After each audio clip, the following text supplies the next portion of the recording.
ohun tó burú púpọ̀ ni kí májèṣín ó tojú òbí ẹ̀ rọ̀run. Ó mà ṣe o. ẹ̀dùn ọkàn ńlá ló jẹ́, ìbànújẹ́ gbáà sì ni fún gbogbo mọ̀lẹ́bí ilé gbajúgbajà ìlúmọ̀ọ́ká olórin nì David Adeleke tí gbogbo èèyàn mọ̀ sí Davido, pẹ̀lú bí ọmọ rẹ̀ ọkùnrin Ifeanyi ṣe jáde láyé. Ẹ má gbàgbé, Ifeanyi David ní àkọ́bí ọkùnrin, ọmọ tó bí fún Chioma, tàbí ká pé ọmọ tí Chioma Roland bí fún un. Ó mà ṣe o.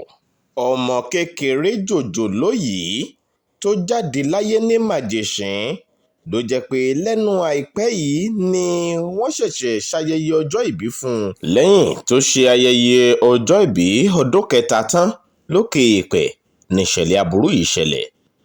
ìṣẹ̀lẹ̀ búburú yìí ṣẹlẹ̀ lọ́jọ́ 21 oṣù kẹwàá ọdún 2022 tí í ṣe àná ọjọ́ ajé. Ifeanyi ní ìròyìn fìdí ẹ̀ múlẹ̀ pé ń ṣe ló mumi yó nínú swimming pool nílé bàbá rẹ̀ tí ń bẹ ní Banana Island, ìyẹn nílé Davido gangan. Kíákíá lọ́gán tí ìṣẹ̀lẹ̀ yìí ṣẹlẹ̀ tí wọ́n rí bẹ́ẹ̀, wọ́n gbé dìgbàdìgbà ó di ilé ìwòsàn Lagoon Hospital ní Bodilon Road, Ìkòyí nípínlẹ̀ Èkó, níbi tí wọ́n ti ń tọ́jú ẹ̀, ṣùgbọ́n eléèrú sungi ẹlẹ́mìí gbà á. Ó mà ṣe o. ṣebí bíkú bá ń gbowó àbá fún lówó, bíkú bá ń gbòbì àbá fún lóbì, bó bá jẹ́ góòlù ni ikú máa ń gbà, Davido ìbára fún un. ṣùgbọ́n àìsàn ńlẹ̀dá rí wò, ẹnìkan ò rí tọ́lọ́jọ́ ṣe. ṣebí tẹ́lẹ̀tẹ́lẹ̀ Davido kúndùn láti máa gbé ọmọ yìí wọnú swimming pool lọ láti wẹdò bí ẹja, níbi tí Davido ti ń kọ́ ọmọ rẹ̀ bí wọ́n ti wẹ̀ lódò. ọmọ yìí sì rèé, Ifeanyi ló jẹ́ ọmọ kan tó fẹ́ràn láti máa ṣeré ta pọ́npọ́n, ṣeré mọ́dé, tínú àwọn òbí ẹ̀ ó sì máa dùn bó bá ṣe ń bá wọn ṣeré. ayọ̀ ńlá gbáà lọmọ yìí máa ń jẹ́ fún Davido àti ẹni tó bímọ yìí fún un, ìyẹn Chioma. ṣùgbọ́n o, lẹ́yìn ìgbà tó jẹ́ pé ọmọ yìí ò ṣẹ̀ṣẹ̀ máa wá sínú swimming pool yìí láti ṣeré pẹ̀lú bàbá ẹ̀, ìyẹn ló mú kí ọmọ náà kọ́kàn ẹ̀ máa fà sí gbẹ̀yìngbẹ̀yìn ọ̀rọ̀. èyí tí ìròyìn fìdí ẹ̀ múlẹ̀ ni wípé ń ṣe lọmọ yìí mumi yó nínú swimming pool tó sì jáde láyé. àwọn tí wọ́n jẹ́ olólùfẹ́ òǹkọrin gbajúgbajà yìí, ìyẹn Davido, ló jẹ́ pé wọ́n ti bẹ̀rẹ̀ sí sọ̀rọ̀. àwọn ọ̀rẹ́ lọ́tùn lósì wọ́n ti ń fi ẹ̀dùn ọkàn wọn hàn lórí ikú Ifeanyi. Eniola Badmus àti àwọn míì pàápàá bíi Tóyìn Làwání ni wọ́n ti fi sórí ayélujára wọn wípé inú àwọn ò dùn, inú àwọn sì bàjẹ́ gidigidi lórí ìṣẹ̀lẹ̀ burúkú tó ṣẹlẹ̀ yìí.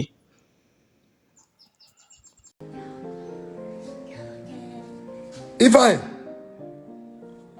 oya, come here. níbi a ṣe ń sọ̀rọ̀ lọ́wọ́ yìí, ńṣe làwọn olólùfẹ́ Davido ń bá a kẹ́dùn tí wọ́n sì ń ṣàlàyé fún un pé ó kú àtẹ̀mọ́ra. wọ́n pé a ò ní rírú ẹ̀ mọ́ o. ẹ má wàá gbàgbé ikú tó pa Ifeanyi yìí, onírú ikú bẹ́ẹ̀ náà ń ló mà pa ọmọ gbajúgbajà olórin kan táwọn èèyàn mọ̀ sí D'banj. gbogbo wa la ṣáà mọ̀ Dàpọ̀ Oyèbánjọ. níbi ọdún 4 sẹ́yìn lòun náà pàdánù ọmọ ẹ̀ ọkùnrin tó jẹ́ àkọ́bí nínú irú ìṣẹ̀lẹ̀ báyìí.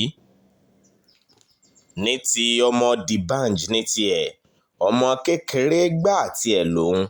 ó ṣẹ̀ṣẹ̀ lé ní bí ọmọ ọdún kan ni nígbà tíṣẹ̀lẹ̀ náà ṣẹlẹ̀ sóun tí ó mumi yó ní inú swimming pool nílé bàbá tiẹ̀ náà tí ń bẹ níkòyí ìyẹn nílé D'banj. Ẹ̀kọ́ tẹ́yìí ń kọ́ gbogbo òbí àtàlágbàtọ́ ni wípé ẹ jẹ́ ká wà ní tojútìyẹ́ tá parò ríran pẹ̀lú àwọn ọmọ kéékèèké yìí. Bá a bá tiẹ̀ ń gbé wọn wẹdò kọ́ wọn ní bí wọ́n ti wẹ̀ lódò, síbẹ̀síbẹ̀ òbí gbọ́dọ̀ jẹ́ alákìyèsí. Bó bá ṣeé ṣe ẹ ṣètò ohun tí ò ní jẹ́ kọ́mọ yín ó láǹfààní àti ẹ̀ ti lè súnmọ́ swimming pool nínú ilé yín, léyìí tí ó jẹ́ bí ẹni rágbà mọ́ swimming pool tí irú ikú òjijì, ikú àìtọ́jọ́ báyìí yóò fi ní máa wáyé mọ́. Nítorí pé ohun tó burú gbáà ni kí màjèṣín kó tojú òbí ẹ̀ rọrùn. Iná ọmọ ò ní jó wa o. Ẹ jẹ́ ká kẹ́kọ̀ọ́, ẹ jẹ́ ká kọ́gbọ́n. Gbogbo ẹ̀yin òbí àtàlágbàtọ́, gbogbo abiyamọ ayé, ẹnikẹ́ni nínú wa a ò ní fojú sunkún ọmọ o. Davido òkú àtẹ̀mọ́ra, irú ẹ̀ ò ní ṣẹlẹ̀ sọ́ọ̀dẹ̀ rẹ mọ́ láì. Àbúrò ò sì ní ṣẹlẹ̀ sọ́ọ̀dẹ̀ ẹnikẹ́ni nínú wa. Ire o. Ọlákúnlé Fásùgbà ló ń jábọ̀ ìròyìn fún ìkànnì Yorùbá Gidi TV. Ẹni tó ṣe oògùn àti kọ́kọ́ yóò ní láyé lóbi tó oògùn ní láyé ìwé yóò padà wà ní regret because Ọlọ́run ò fẹ́ kéèyàn kánjú. Ó ṣe kejì olùyọ. Is it right to be saying that to the president of the chief? Totally wrong. Totally wrong. Ẹ káàbọ̀ sí ìkànnì Yorùbá Gidi News. Yorùbá Gidi TV.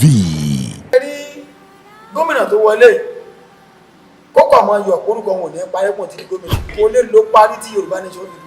Ó yá o. Ibì kan bẹ tó o gbọdọ̀ mọ́ wò.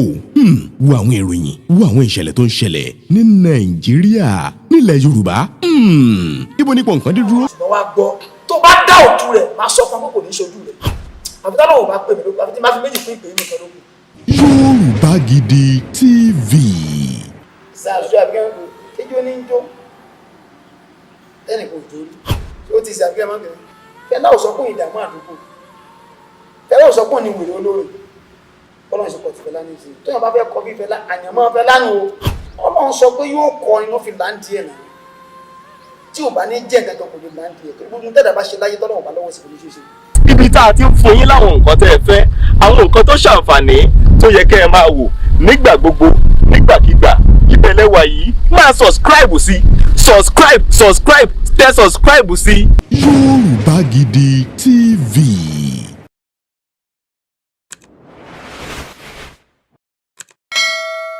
Ìfẹ́ wa fúnlẹ̀ wá fún ilé ìbí wa.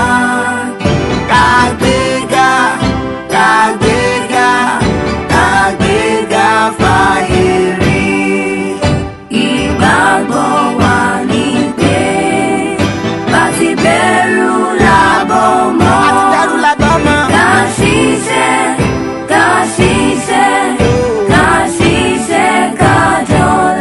kájọlá o. Ìṣọ̀kan tó mìíràn ní kẹ̀jẹ́ ká wà lè pa. Ká má lè pa o. Tẹ̀síwájú ọ̀pọ̀ ire àtúntò dára. Ọmọ Oòduà dìde. Ẹ dìde o. Bọ́ sí ipò ẹ̀tọ́ rẹ̀. Ẹ̀tọ́ wa. Ìwọ ni ìmọ́lẹ̀.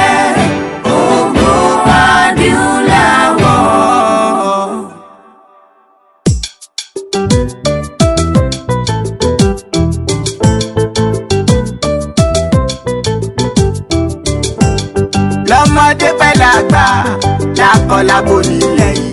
Gbogbo ọmọ Oòduà ẹja ronú ogo tó pẹ́. Lọ́mọdé pẹ́ lágbà lákọlábo nílẹ̀ yìí. Gbogbo ọmọ Oòduà ẹja ronú ogo tó pẹ́. Ẹ wo bí táwa ti ń bọ̀, ẹ wo bí tá a gbé wá. Ibo wa làwa lọ ẹja ṣàtúnṣe kó tó pẹ́. Lọ́mọdé pẹ́ lágbà lákọlábo nílẹ̀ yìí. Gbogbo ọmọ Oòduà ẹja ronú ogo. Ẹ̀yin èèyàn mi kẹ́ ń wo mi ni ọmọ ọmọ Yorùbá pàtàkì, ọmọ Yorùbá tàtà, ọmọ pàtàkì, ọmọ Yorùbá tàtà, ọmọ Yorùbá tó solid. Mo fẹ́ àsìkò sọ pé ẹ máa wo